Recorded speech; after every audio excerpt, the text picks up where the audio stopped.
You're listening to RTI Audio, powered by Rocky Top Insider.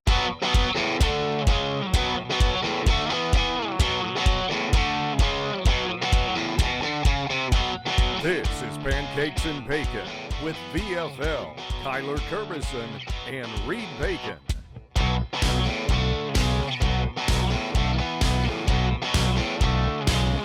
Hello, Vol Nation. Welcome to another episode of Pancakes and Bacon. I'm your host, as always, Kyler Kerbyson, joined with Reed Bacon. We got another great one. We are predicting the 2023 season. We're going into it game by game, seeing where the Vols are going to end up. I will toot my own horn that I did pretty well last year's prediction. And we're also going to answer some fan questions from our previous podcast we put out. So that should be a lot of fun. Before we get into any of that, if you guys are watching, please like, subscribe, hit that notification bell, leave a comment, leave a question. We'd love to answer them. If you're just listening, rate and review, download and re-download. It helps us so much. Also, follow us on social media at Pancakes and Bacon for our main account on Twitter, at Pancakes and Bacon _RTI on Instagram. If you're looking to follow Reed, you can follow him at rbacon 26 on Twitter. If you want to follow me, it is just at Kyler Kerbyson on all social medias. So let's jump into this thing. First, Reed, how we doing, bud? Hey, beautiful. How you doing, big boy? I'm doing fantastic now. Yeah. Me too. Had a good weekend on this end. Went back down to Knoxville Catholic for the first time in many years, and got to see the boys play. The reason I went down there is because I got to help out when Chase Kirshen was out for spring practice, so they needed a wide receivers and DBs coach. So I went down there. So they called the best. What? They called the best. Facts, bro. Facts. They're like Harrison Smith. I was like, well, technically he is busy, but nah, y'all don't want him anymore.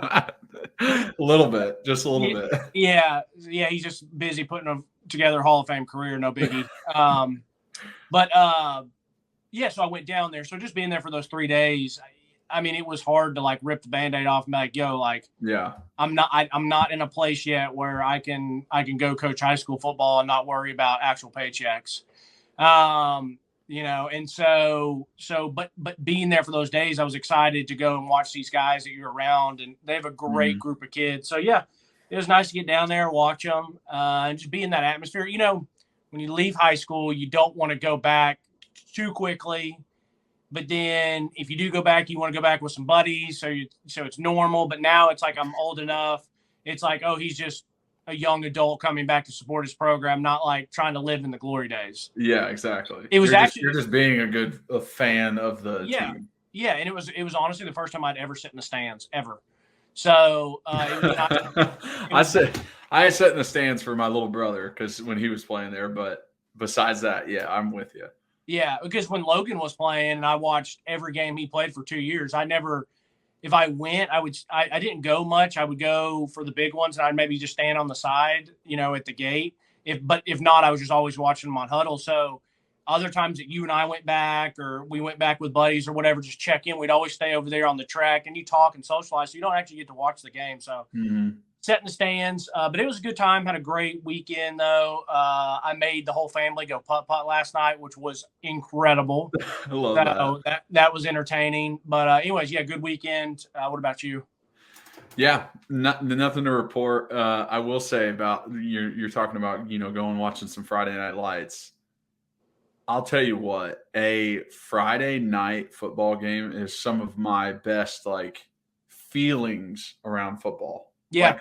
On a Friday when it's in the kind of fall and it's a little cool and the sun is going down as you're warming up for the game, and you can hear some cicadas going, that right there, oh, that gets my heart pumping. You know what I mean? Those are the kind of memories that really resonate with me when I think football.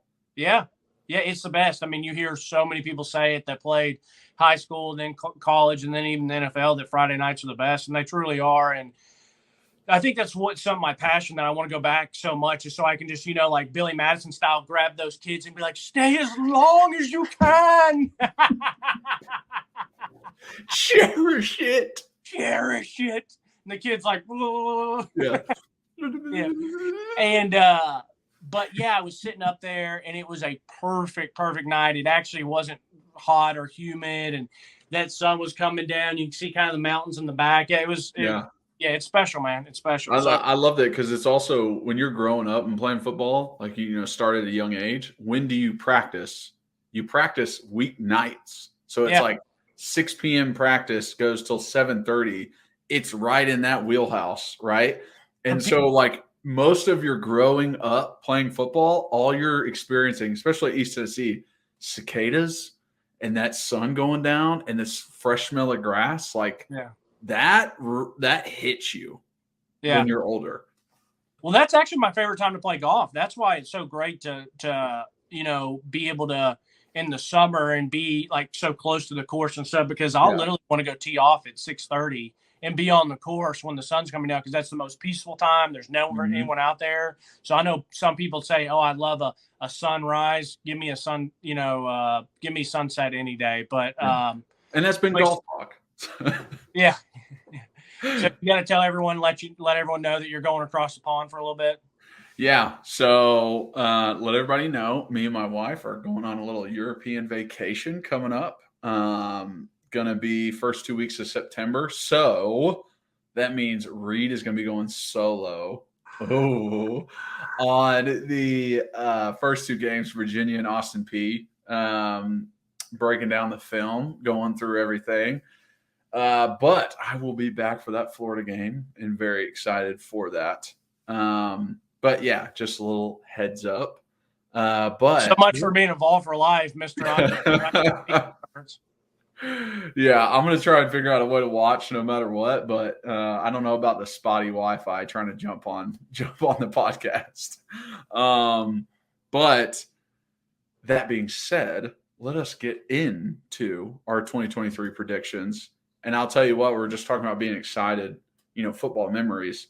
Just looking into teams like doing this, it got me excited for like, I can't wait to just watch football. It doesn't matter that I want to watch a Tennessee game, but it's like, okay, I want to see what Kentucky can do. Okay, I want to see what Missouri's doing. I want to see what South Carolina's doing. Those kinds of games where it's like, I have no idea what they're going to be like this year. I think Bama kind of goes into that a little bit, but those kinds of things I'm like very, very excited for. Yeah. Oh, I can't wait. I've been watching all the preseasons, was watching Titans preseason. I recorded it, watched it because I'm a psycho. So yeah, I think we're all so excited for football. I will say this. It's a different level of excitement because when we went to fall practice last year, you feel so ingrained into it, and you're so, when we've started breaking down recruits and we've talked about this team for a couple of years, I feel very invested as if I'm like a part of the team, which I'm not, but I feel like invested. So when we didn't go to camp, it was kind of like, I don't know, there's a little bit different of a feeling. Not that I'm not as excited, but I don't know, it was just a little bit different. It was a little bit different. Does that make sense? No, I get it. It kind of like pulls you away. So like the fondness. Yeah. And it's almost now it's like there's a little bit more of a surprise when I open the gift of watching them. I still feel very confident of what I think they're going to be. But watching them against Virginia, will be a little bit more, of like I said, opening the present. So anyways, first game, Virginia. What do you got? Listen, Virginia went 3-7 last year. They were not a very good team. They don't look like a very good team this year. They were like 126th in offense last year. This is a great, fantastic tune-up game. Like, this is awesome that this is the first game. The fact that it's, at a conference, it's still a Power 5 team, but they're really not that good. Like, that lines up great for Tennessee. I love the first half of our schedule. Absolutely love it. And this is like a fun little experiment because I remember in coaching searches, when we were getting rid of Pruitt, being like, what about Tony Elliott? Like, that Clemson offense has been really good the past few years. And I like that. Like, I would love to get like an offensive minded guy in here after Pruitt. I remember saying that on a podcast, being like, Tony Elliott might be a good option. I don't mind that. And now Heupel, where he's at and the trajectory he's going, now he's playing against Tony Elliott. It's like, here's like that test of, well, we got the right guy. Yeah, I was not pumped when you wanted Tony Elliott, but anyways, continue. Yeah, it was more of a, please, can we get an offensive man in here and not a defensive guy. It was more of his background than actually him. Exactly. I was just like, wow, this Clemson offense has been really good the past few years, and like, okay, please, like, can I get somebody who can look at quarterbacks and pick out the right one? Because for 3 years of Jeremy Pruitt, he had no idea. Like, it was like there was no judgment of who to be a quarterback. That was the issue with Garantano, in my eyes. So it's like, please, can I get someone who can develop quarterbacks and pick the right one to be out there? And Heupel is the best at that. Yeah, but I remember calling you and saying, hey, man, Tony Elliott is at Clemson. I can be the offense coordinator at Clemson. So with that talent. Anyways, okay, so you're 1-0. You're picking 1-0. 1-0. All right, so I'm also picking us to win that game. Now, let me say this, the one that very, very briefly. I think it's funny, and we don't need to overlook this. Now, I know Virginia is coming off of a rough season. They did have a quarterback, and I am almost certain that he left. I can't remember for sure. But they had a quarterback that can put up some points or whatever. But my main point is the spread of this looks like we're playing a Bowling Green. Looks like we're playing a Ball State. Looks like we're playing one of those. And it's like, don't get twisted. This is an ACC school that it's in a Power 5 conference. Yeah. And we're 27, 28-point favorites. Don't take that for granted, because there was a couple years ago we're playing a West Virginia team. Now, I know West Virginia was a much better roster, but like West Virginia's, NC State's, Georgia Tech's, all those games were either losses or toss-ups or hard-fought wins. And it's like, now, because you got to remember, we didn't schedule this game last year. I mean, they scheduled this many years in advance, and to where our program is now compared to theirs makes me feel really, really good. So that's the one thing I'm not going to miss about this is, hey, this is supposed to be an ACC school that, could be halfway decent, and we're going to probably go out and blast them if we do what we're capable of doing. All right, so we're both 1-0. Austin P, we're 2-0. Yeah, I'm sorry, Austin P. Here, I'll share a story about Austin P. Okay, we played them my redshirt freshman year, I think, or redshirt sophomore year in Neyland. We were up 45-0 at halftime. So a lot of the second string got in, yours truly, playing at right tackle. They started to put their second string and third string in because they knew what the game was. So they started to put those guys in. There was a play that was like a bubble out to the left, and all I really had was like a straight up block on my defensive end. I was at right tackle. And I mean, I absolutely dumped this guy. Like, lifted him, dumped him, landed on him, heard the breath leave him. Like, heard it go, ugh, when I landed on him. And the sideline was so high. And I literally was like, damn, I feel bad for that guy. Like, I am sorry, dude. Like, I am so sorry, because I knew I was like, I played against harder guys in high school than this dude right here. Like, he had no shot.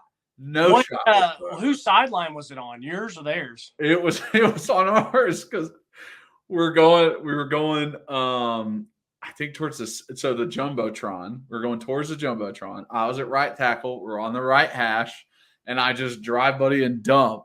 And I look over, the sideline gets hype, and literally I couldn't celebrate. Like, I felt bad. Yeah. For the guy. Yeah. Because it was like, I'm going against like a lot better competition in practice. You know what I mean? Yeah. Where it was just, It wasn't great. It wasn't a great feeling to dump. Did you say sorry to him? What did you say? Did you actually say sorry to him, like walking back to the? Yeah. Okay. No, I didn't say sorry to him. All right, Florida game. Florida going down to Gainesville. Very excited for this. Little quarterback transfer of Graham Mertz. He's not, next echelon of quarterbacks. He is a good quarterback that if he has a good running game that works for him, which works for Florida. I think Florida is a running team first, and they are a passing team. But he's still the guy, like, probably average about 10 interceptions a year, which we can take control of. I think their running backs are what's going to keep them going, but I think we're going down to Gainesville and winning. I just don't see a way they can really slow down this offense. And I feel like our defense is better than it was last year. And like you said, the last podcast, like, it doesn't matter how many yards you give up as long as you get off the field. This offense leans towards that. The plays that we gave up versus Florida last year, it's Anthony Richardson. It's him breaking tackles. It's him keeping a play alive. It's him eyes downfield. Eyes downfield, making a throw on the run. Like, those kinds of things really made the difference in that game. Graham Mertz isn't Anthony Richardson. Like, he really isn't. And Tim Banks always has such a great game plan versus guys like Anthony, where it's like, all right, you beat us with your arm. Like, Graham Mertz can't beat us with his arm or his legs. Like, it has to be a run game for Florida. And if they're one-dimensional like that, I really feel like our defense can take advantage. So I think this is a win. Even though it's in a very hostile environment in Gainesville, it's going to be 98 degrees with 102 humidity. It's going to be shitty. It's probably going to be a 3:30 game. So it's the hottest point of the day. I think it's 7 o'clock. Is it? Yeah, it's 7 p.m. Yeah. Who is playing on that weekend in the SEC? It's more important. I'm fine with 7 p.m. I'm good with that. Listen, here's the deal. I got a bunch of buddies, and I'm assuming a lot of people listening or watching have that battered Vol syndrome, or whatever you want to call it. Mm-hmm. They're worried about going to the swamp. We haven't won in the swamp in 20 years, all that stuff. I get it. This is a whole new team. It's a whole new coaching staff for these past couple of years. I know it's hard, people, but trust this team and trust this coaching staff. They're not the same UT. And I am telling my friends that are worried about that game, I truly believe that Tennessee goes down there and wins by 10, 13 to 17. I think it'll be somewhat close. I think we'll end up pulling away third and fourth quarter, and really the fourth quarter will be kind of like, okay, we don't have to worry, like, it's over. Like, they're not. It's and I also believe that if this game was in the middle of the end of the season, that we'd beat them probably by like 21, 25, 24, something like that, because I think they're going to really fall apart. But this being, if they somehow can beat Utah and they're going undefeated in a 7 o'clock game, that place will be rowdy, all that. But I don't think they beat Utah, and I just think Tennessee's a better team. And this coaching staff and this team, they're not us losing to Florida all those years doesn't affect them. So I think it's no. I think I agree with you. There was multiple opportunities where we could have won in Florida, where we're up in the fourth quarter. Yeah, choked. We should have in Gainesville, and we didn't. I think like the last time we won was Clausen, right? Iceman. Yeah. So there's been plenty of opportunities where we should have won. I agree with you. I think Florida is going to lose to Utah, and not all because where Florida is at, what they're doing, but because of Utah, because of a very experienced quarterback, because playing at Utah is a very big disadvantage for teams. Like, they just always seem to have people's numbers like they're a very good team at home. So I think they do lose that game. And I don't see why we couldn't be up 14-17 with, 5 minutes left to go in the fourth. Like, that's easy. That's how I feel, but a lot of people are still saying, I don't know, man. It's a swamp. It's a swamp. I was like, There's okay. other games down the line that I'm way more I don't know about than I am Florida. Yeah. All right. Let's keep this moving so we can get to some questions. UTSA. I'm very excited for that game because for me that's like the first actual home game of the year. UTSA will be able to handle business, but I learned about UTSA over the past 2 years because of gambling and watching that coach and watching that quarterback. They know how to put up offense, but my good buddy Jack Gillespie made a good point. We were talking about this in the offseason. I said, UTSA, like, I'm excited to watch that. And I was like, it could be a decent game, like back and forth, high flying. I was like, and I never said I was nervous. I never said I was nervous about losing the game. And Jack said, you know what? Like, you're right. Like, good quarterback, good offense. They've had 10-win seasons. He's like, they're not going to be able to stop us. And and the key word is running the ball. And I love that he said that because they're not going to stop us. Everyone's like, yeah, because our offense is amazing. But like when we go up physically against them, Heupel could run the ball 50 times. And I watched them last year try to slow down a run game of like, I don't know, like UTEP. And they couldn't stop them. So what are they going to do when we lean on them? So anyways, UTSA will be a win. But I still think it'll be an entertaining game. And like I said, it'll be the first.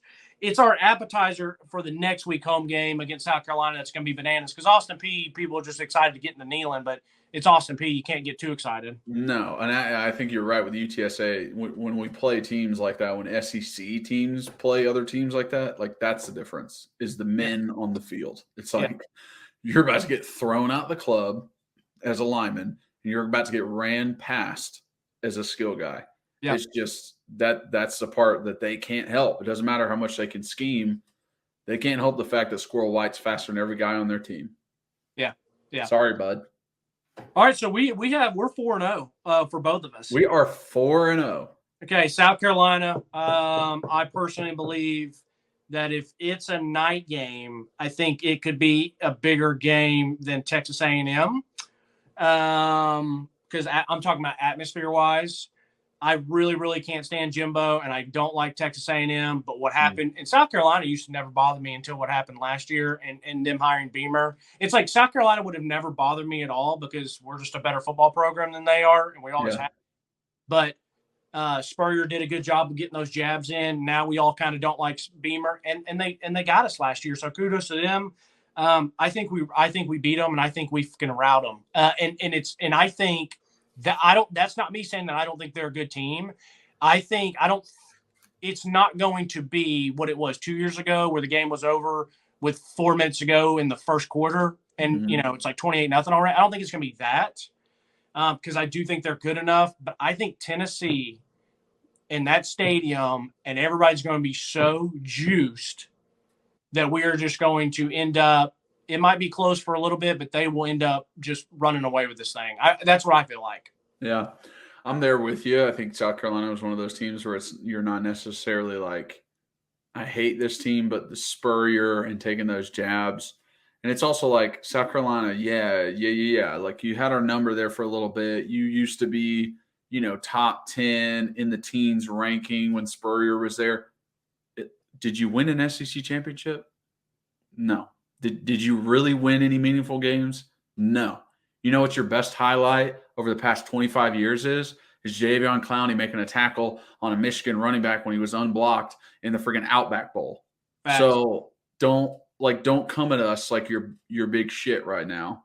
And then last year, that hurt that everyone felt, like that is going to be all anyone's thinking about leading into this game. Like it is very much a revenge game for last year. And, you learn later that South Carolina changed up their entire offense right before our game. I'm pretty sure they had a bye week before us to prepare. And it's like, okay, I get it now. I get why they were able to have success with Spencer Rattler. I think that comes back to level.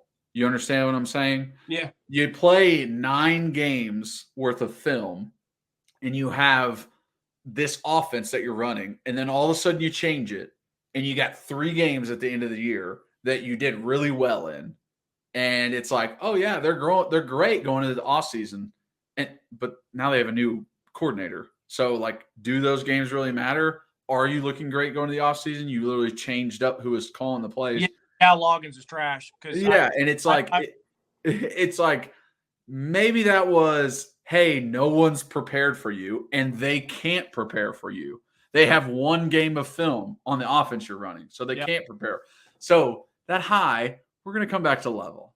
We're going to be here. So I'm excited to see South Carolina in the games leading up to ours because I really want to know what kind of team they are. Well, give them I think credit. we win this.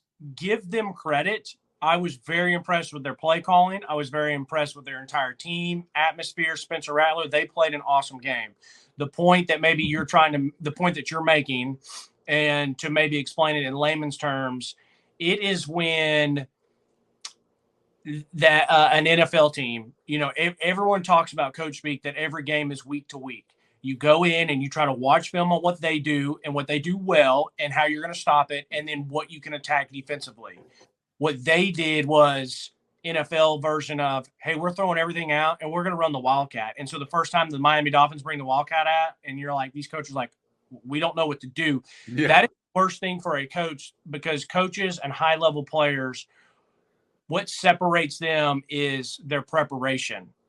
And so when they're not prepared, they feel like their pants are below their ankles and they just don't know what to do. So what your point was is South Carolina has kind of said, hey, the season has not gone the way we wanted. We have two massive opportunities of Tennessee and Clemson. Let's just throw the sink at them and see what happens. And that's what did happen. I mean, it's just like there's so many nuances inside of film study that like people might not understand. It's like you're telling your linebackers to read certain keys on a running back or read certain keys on a guard and what he does. And then they just completely change what they're doing and when they're doing it. It's like now you're whatever you taught your defense the entire week leading up to it, forget it. Right. And then you got to try to make it on the fly, which is extremely difficult. Difficult. That's why I'm not even going to say Alabama because Alabama's not a good comp for this because they just always, have better talent than people. But the Patriots, everyone will always talk about the Patriots. They come out week to week and are a different team. Sometimes they'll pound it right down your face with an I formation. Sometimes they'll spread it out. They used to let Tom Brady dink and dunk you. Then they would come out and play a ton of zone, and then they'd come out the next week and play a ton of man. That's why he's the GOAT. But anyways, do you think we beat South Carolina? Yes. Okay, so now we're going to Texas A&M. This is the one that I'm worried about because I think that atmosphere for South Carolina, if we have a big win against South Carolina, could be somewhat of a letdown game. I really feel like that Josh Heupel and this coaching staff does a really good job of treating each week, but they're still college kids. It still happens. And I feel like, say, if South Carolina is a 3:30 or a night game, we get a big road win, and then you come back next week and A&M's like a nooner. And are you back up same level of energy and intensity? So I'll probably say that's one that we could slip up and lose. Here's what I'm saying. I think the South Carolina game, yes, is going to be a big game. I think it will be an absolute raucous atmosphere. I think every fan in a state wants us to beat South Carolina because of last year. I think it's going to be a sold-out stadium. I think that affects South Carolina a lot to where, you said 14-17 versus Florida. I think by the end of this game, it could easily be 17-20, 21-24 by the end of the South Carolina game. Wow. Where guys are pulling out. Joe Milton's not playing, right? Wow. In the fourth quarter. And I think that is a combination of how the guys on the team feel, the coaches feel, and how every other fan feels. Like, I think that's going to be part of it. And then we have Texas A&M at home. Here's the two factors that make the biggest difference for this game. We have a bye week after South Carolina. If you have a bye week after South Carolina, the coaches, all they're saying before the South Carolina game is, give it your all. You got rests next week. True. Give it your all, which goes into the South Carolina game, which gets them pumped, which wins us that game. We then have 2 weeks to prepare for a home game versus Texas A&M, which I absolutely love. I think Heupel can out-scheme Jimbo. and be able to take advantage of this. Also, number 2 factor, Texas A&M is playing Bama at Bama right before they play us. They're not thinking about us, but we're thinking about them. So I think Texas A&M is a win for sure because I switched mine. I'm because going. we're home, because it's a bye week, because they just played Bama, and I'm not even mentioning the Jimmies and the Joes on the field. Those 3 factors are going to play a huge difference in this game. I think talent-wise, I think they have. I mean, they've had good recruiting classes. I know they've lost some people. Great recruiting class. I still think talent-wise, they're in fine shape. But I forgot about the bye week. So yeah, so we're both have us 2, 3, 4, 5, 6.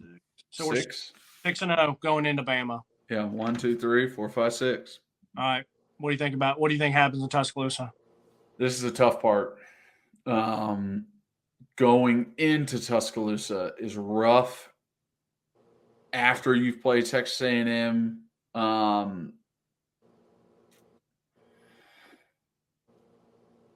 This is the one on the fence. I do feel like in previous years, it has been Bama and Georgia are the games that we're probably going to lose. And then the toss-ups are Kentucky, South Carolina, Missouri, right? And you're talked about that. Bama feels like so much more of a toss-up than the Georgia game. And maybe it's because Georgia has been so good, but it almost does feel like they're closer to that Kentucky side of competition right now than they are that Georgia side of competition. That's insane to me. The reason I say that is because quarterbacks still trying to figure that out. Jalen Milroe looks like he's probably going to be the starter, but he seems very one-dimensional as a quarterback. Number 2, the skill positions. The wide receiver room to start off with. Jermaine Burton's their best wide receiver, and he's coming from last year, who really was lackluster. This is not the same Jalen Waddle, Jamison Williams, Devontae Smith wide receiver room. This team of Alabama feels very much like we are going to play good defense and run the ball. That's what they have to do because of the skill positions they have and the quarterback they have. I think that leans favorably for us because of the offense we have. Not to say Tuscaloosa is a very tough place to play, very annoying place to play. I will say that. But I view it as a toss-up game, but I am going to say that I think we lose this game. So I hear you about what you're saying with that team. And I think if that's really what's going to happen for Bama and what they're going to have to play, they're in trouble, not necessarily only against us, but a lot of teams. Because college football has just changed so much, man. This isn't 2000. It's 2000. This isn't 2009 anymore. You can't just go run Mark Ingram and Trent Richardson down people's throat and play good defense. Like you tried to play good defense last year and we hung a 52-piece on you. So,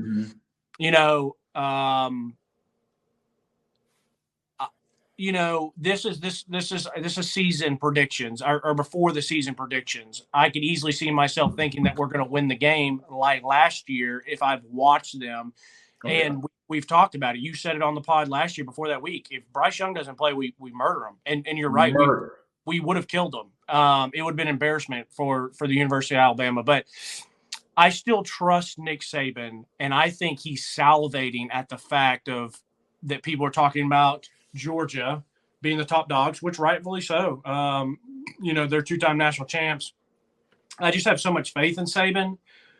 But if they can't get it figured out offensively and they don't have Lane Kiffin there like they used to get the most out of Blake Sims or Coker or whoever else average quarterback they have, before Tua and Mac and Jalen and all that, that I think it could be a problem. Because I hope they try to run the clock and play good defense against us because we had the number 2 ranked defense last year in the SEC against stopping the run. So I feel very confident that'll be the same, if not better. Maybe if we drop one spot, it'd be like 3rd. and they're not going to be able to keep up with us offensively. So you know what, Mike? I'll say we beat them. I'll say we beat them. Which I think can definitely happen. Can happen, but if I'm throwing up a percentage, I'm like, I said we lose. I think it's like 55-45. Yeah. Yes. Close. Very close. You know what I mean? It's very close. Like in 4 weeks, I could be singing a totally different thing. Like after watching them play. But when you really look at Alabama, the reason why there's doubt around Alabama, maybe Coach Saban is fired up and like, Georgia's the big dog of the SEC, obviously, is because you look back at the teams they've had over the past 5-6 years, and you're like, those were all more talented teams. Last year's team was way more talented than this year. You had Bryce Young, Heisman winner from the year before, and Will Anderson on your defense. Everyone thought, oh, Bama's going to be back in the playoffs. They're going to be national champs. They had 3 guys drafted in like the top 10. Yeah, it's insane. And the run that they went on before last year, Jalen Hurts, Tua, Mac Jones, Bryce Young, you freaking all the defensive linemen that were there, all the running backs, the wide receivers that I mentioned earlier, Waddle, Devontae Smith, Jameson, like their team was incredibly stacked for 6-7 years in a row. And you get to this year and you go, we don't even know who their quarterback is. What's their wide receiver room look like? Great point you made about the wide receiver room, because Burton doesn't scare anybody. No. I mean, I'm not saying he's not a good player, but he does not scare anyone like the laundry list of guys you just named. No. Freaking sorority girl almost took him out in the game last year. We would have. We've been on the field. Oh, yeah. Clothesline City, baby. If that guy put his hand up to try to knock it away from us, it'd been like the Dudley Boys WWE. I love it too, because people don't understand. Some people don't understand leverage like an offensive lineman understands leverage. Like if Buddy is standing straight up, like my ability to like get nestle right underneath them shoulder pads and lift somebody off the ground, like I would love to just see that and be like, oh, okay, and just throw them. But yeah. Next game. So you're saying we lose. I'm gonna say we win. Yeah. All right. I'm gonna say we lose, and then I'm gonna root my fucking ass off when we're playing them and say we're gonna beat their ass all week before that. But I'm gonna say it now, so I don't feel so bad. At Kentucky. At Kentucky, when you talk about toss-up games, this is the one I'm most nervous about. Whoa. Because we play Bama at Bama the week before. Because I just don't know what Kentucky's going to be. They lost their best running back from last year, but they got a really good transfer running back from Vandy. They lost their quarterback, but honestly, Devin Leary might be better than Will Levis. So I'm very I don't know what Kentucky looks like, which is what I said at the beginning. I'm very excited to see what these teams will actually look like. I can't wait to watch week 1. Be like, oh, okay, that's who it is. They are also coming off a bye. They have a bye week before they play us. Very nervous, the fact that they're thinking about us and we're thinking about Bama. It helps us in the Texas A&M game. Doesn't help us here. I'm going to say we win this, but Reed, when I tell you, I'm not feeling great about this scenario that we're in versus Kentucky. I got one thing to say, man. I hear you. Kentucky. I hear you. In years past, I would have been saying the exact same thing, singing from the exact same hymnal. But they're Kentucky and we're Tennessee, and we beat them. That's just what we do. Yeah. It's the past 30 years, it's 28-2. I know that's not the actual numbers. I'm just giving you the example. So I think we beat them. UConn we beat. At Missouri, I just think we're the better team. They play Georgia before they play us at Georgia. They're still trying to figure out their quarterback. They plan to play both in the first game this year. Obviously, they'll have it figured out by then, but new OC, Eli Drinkwitz is a nerd. like he's such a little dweeb. I feel good about this one. Even though it is away, it'll probably be a night game, which I've never seen a darker stadium in my life. Like when you play at Missouri State, everything feels darker for some reason. I don't know what it is about the sky, about the stands, what it is, but it feels pitch black when you play there. But I do think we win that game. University of Georgia Bulldogs, 2-time defending national champs, walking into Neyland Stadium November 18th. November 18th. This is the circled one. I think this is a circled one for Georgia too. Yeah. I think this is the toughest game on Georgia's schedule, is playing Tennessee in Neyland. Right now I have us as a one-loss team. Where were we at? 10 games in, a 9-1 team playing Georgia, who will most likely be undefeated. This is a top 5 matchup when it comes up. Right now, I think the biggest difference for Georgia this year is the quarterback position. They're going to have good offensive linemen. They're going to have a good D linemen. They're going to have a good defense. They're going to have good wide receivers. They're going to have good running backs. Their quarterback is different. Stetson Bennett and all the shit people want to talk about him, and he's a walk-on. He's not actually that good. It was the team that held him. We're about to find out. Because Carson Beck, he was a high recruit. He's been at Georgia for years. He's the one developed. But he can't move like Stetson Bennett can. He's not the mobile guy that Stetson Bennett is.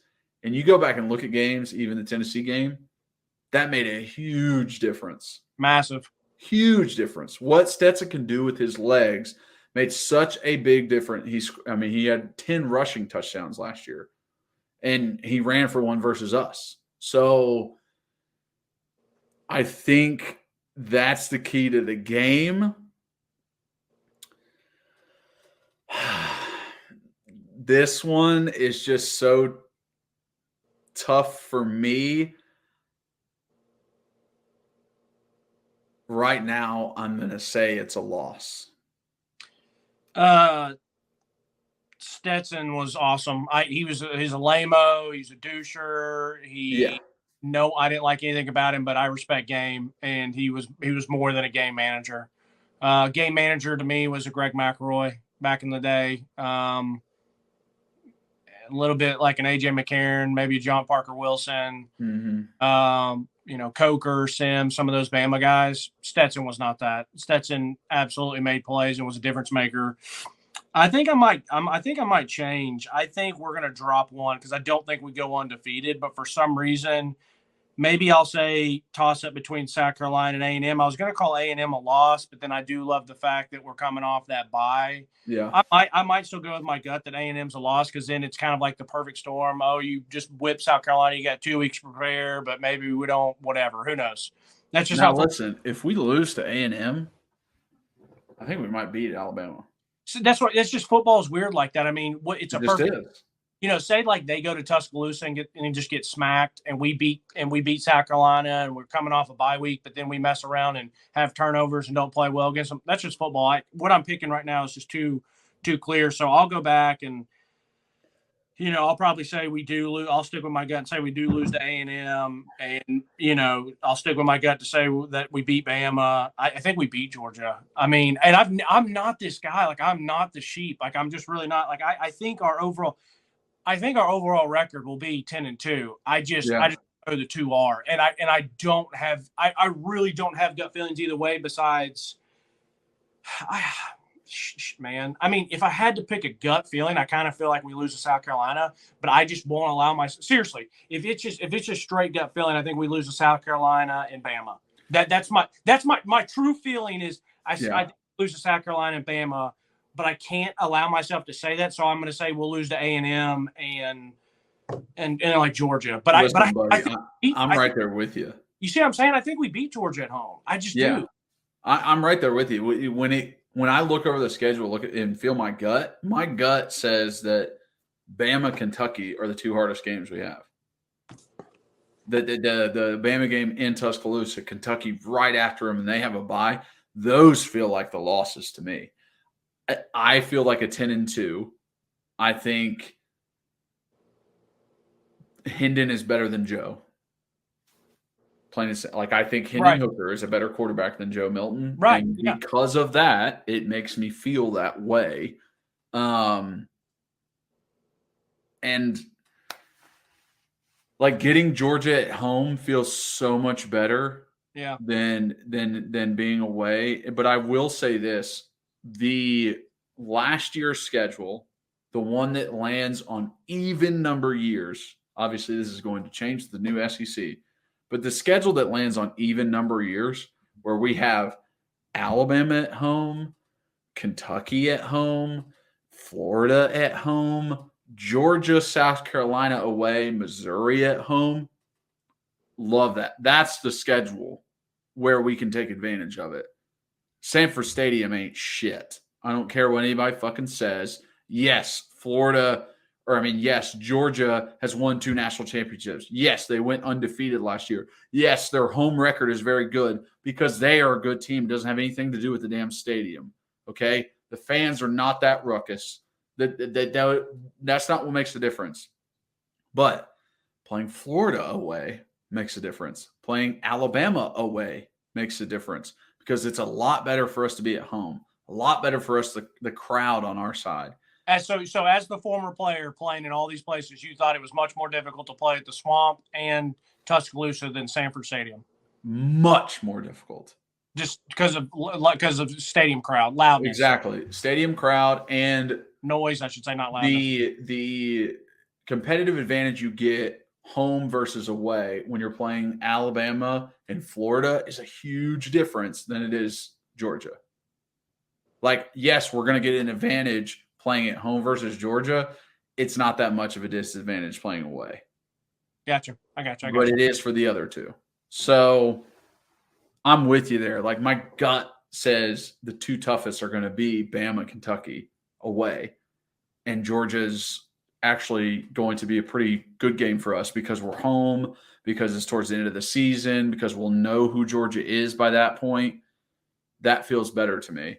That's the funny thing about this is like I said, I'm an optimistic person, but I feel like when it comes to Tennessee, I try to be a realist and not a sheep. And so years past, I would talk to my buddies and they're like, yeah, 10 wins. I'm like, no, I don't see it. Like, I think we lose this. I think like one of my ones that I remember is I was arguing with my buddies for the entire summer that we were going to lose to BYU. I just knew it. I just had a gut feeling and we shouldn't have. I'll give credit to those guys, my buddies. We shouldn't have lost, but we choked it and we did. And so I picked games based on my gut, and there was plenty of times where I was like, dude, I'm nervous about Kentucky. And my buddy Jack would be like, Reed, stop. Like, it's Kentucky. They find a way to lose to us. And he's right. They do. That doesn't mean that they still haven't beaten us from time to time. But for whatever reason, it's like 2 years ago, Reed, I would agree with you. Now sitting here, I know who Tennessee is. I know who Heupel is.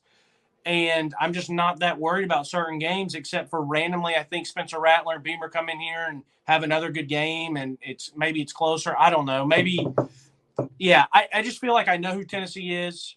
I kind of feel like I know who South Carolina is going to be, but Georgia, they're going to be really good in some areas. But the most important position, I trust Kirby, I guess, to get it done somewhat. But so I feel you. Let's just say this: no fan questions today, unfortunately, because we've gone 50 minutes. But we will get to them. We can do them next week. Throw a couple in there. We can answer them really quick. No, the first question that I had that I was going to throw to you is about offensive line play. It ain't going to be quick. I'm not kidding. I'm not kidding. We should have done fan questions by itself. Next week we can talk a little bit about Virginia and just do main fan questions because we're both on the same page. We're going to beat Virginia, so maybe it won't be that much of a breakdown. Yeah, we'll do fan questions, which it's because it's still leading into the season. Yeah, we can do it that way. But I guess to close, we should say that we're going to beat Vandy because we didn't even mention them.